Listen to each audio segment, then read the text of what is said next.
It began with nothing. Just a quiet evening, a dimly lit living room, and the soft flicker of a black and white movie playing in the background. I hadn't meant for anything to happen, hadn't even let myself imagine it. But when his hand brushed against mine, something inside me cracked. And once it did, nothing could ever go back to the way it was. My name is Dana. I'm 47 years old. I've been married to the same man, Paul, for over 2 decades. We have 2 children, a mortgage, and a life built on routine. We no longer argue, but we don't laugh either. We function like a machine that's forgotten it was once made for joy. He comes home. I cook. We clean. We sleep. Rinse and repeat. But the feeling of being seen, touched, or desired, that part of me had gone quiet years ago. Until Tyler. Tyler is 31. He's my best friend's son. I've watched him grow up through sleepovers, barbecues, and pool parties. He used to call me Miss Dana. I still remember his high school graduation, how he hugged me a little longer than expected. I didn't think anything of it at the time, but somewhere between then and now he changed. Taller, stronger, quieter. The softness he had never quite disappeared, but his presence felt different. He noticed things, like when I wore something new or looked tired. Paul hadn't noticed in years. That night, it was just the 2 of us. Paul had taken his muscle relaxers early and gone to bed. Tyler stayed after dinner to finish watching a movie. He liked the old classics, said they reminded him of simpler times. I sat beside him on the couch, just like I had 100 times before. But this time felt different. The air was still and heavy. His knee gently bumped mine. I didn't move away. Shadows from the TV flickered across the room. I barely registered what we were watching. All I could focus on was the weight of his thigh lightly pressing into mine. Then it happened. His hand slipped. At first it was nothing, just a brush. His fingers grazed my leg and my whole body went still. I didn't look at him. I didn't speak. I just froze. He didn't pull his hand back. And neither did I. It wasn't bold. It wasn't fast. His pinky curled slightly, now resting gently on my thigh. A pause. Then his palms slowly turned upward, open, waiting. My hands tightened around the blanket in my lap. My eyes stayed on the screen, though I had stopped seeing the movie. Then I heard his voice, low and barely above a whisper. "You okay?" he asked. I nodded. That was all it took. His hand settled more fully on my leg, not forceful, not possessive, just steady. My skin burned under his touch. My lips parted, but I couldn't find words. Then his thumb moved, one slow stroke across the curve of my thigh. My breath caught.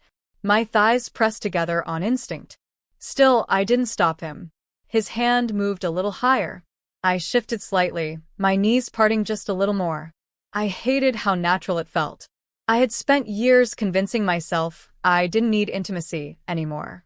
That Paul and I had grown into a quiet sort of companionship. But in that moment, Tyler showed me that silence isn't peace, it's emptiness. And I was starving. We didn't kiss right away. We didn't even look at each other. He watched the movie. I watched him. His fingers slipped under the hem of my shorts. Slow. Warm. Intentional. I couldn't breathe. He leaned closer, not to kiss me, but to whisper, "I'll stop if you want." I didn't answer. I couldn't. Because I didn't want him to stop. He touched me like I mattered. Like I was someone worth waiting for. Maybe he had been waiting for this all along. When I finally turned to him, I kissed him. Soft. Unsteady. Real. His lips on mine felt like coming up for air after being underwater too long. I didn't recognize myself. In that moment, I wasn't a wife or a mother. I was just a woman who wanted to be wanted. We melted into each other on the couch. The TV kept flickering in the background, forgotten.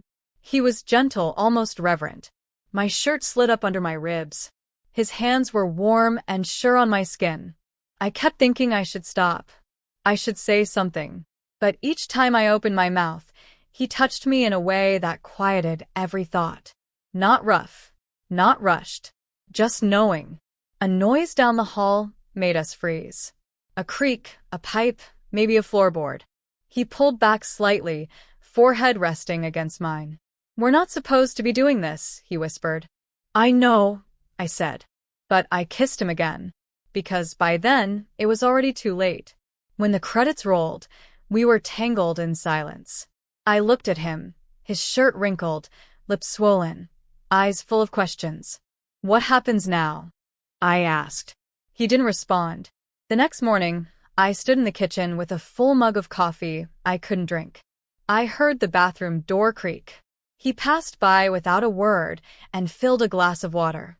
I didn't look up, but I felt the weight of everything hanging in the air between us. That kind of tension that hums beneath politeness. Later that week, we crossed paths in the laundry room. Our hands brushed over the basket.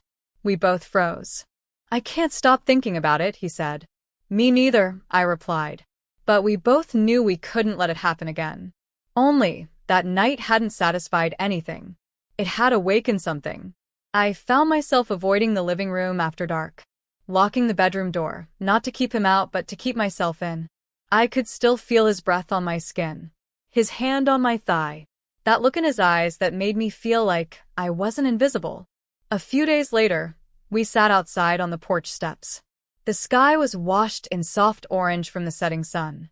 He sat at the other end, close enough to feel, far enough to pretend.